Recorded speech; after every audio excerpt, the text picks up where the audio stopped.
Hi, I'm Roland with Cypress Computers. Today we're going to be discussing knowing what's inside your computer. This customer came in and their computer wasn't booting up, but they said, well, it's not actually that old. We open it up, and basically what the manufacturer has done to cut costs down is that they've put this very small motherboard inside a normal computer case. Pretty wimpy, not a lot to it, but the motherboard failed.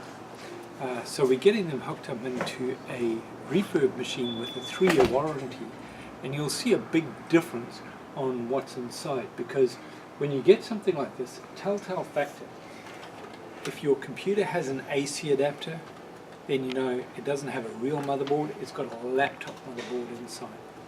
So if you're not sure what's inside your computer, come on into Impress Computers and we can show you what a real computer should look like, and make sure that your computers always have a 3-year warranty.